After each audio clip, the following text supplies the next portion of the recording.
బేసిక్గా పారదర్శకత అన్నటువంటిది చూపించాలా ప్రభుత్వం.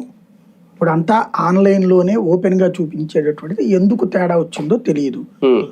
ఒకటి వీళ్ళు కంగారు పడింది ఏంటంటే అబ్బాయి ఎవరైతే అవుట్ సోర్సింగ్ ఎంప్లాయీకి ఫస్ట్ రావడం, 100కి 100 రావడం అంటే తేడా జరిగింది.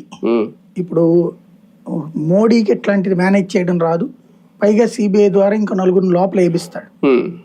ఇప్పుడు అక్కడ కూడా ఏంటి, ఆ పేపర్లు తయారు చేసి నీట్ పేపర్ తయారు చేసిన తర్వాత దాన్ని ఒక్కసారి చూసే విభాగానికి సంబంధించిన ఉద్యోగులు వాళ్ళకి ఈ పేపర్ ఏది అన్ని కూడా కాదు, 100 బిట్లో కొన్ని బిట్లు అక్కడికి పంపించారు.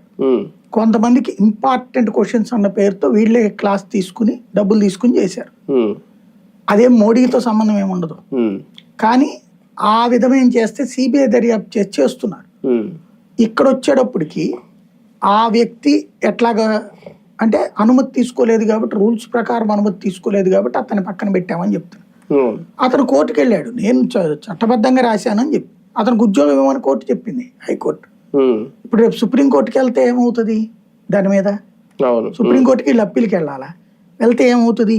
అదేందా అతనే పేపర్ సెట్ చేసేవాడు, పేపర్ అప్ చేసేవాడు.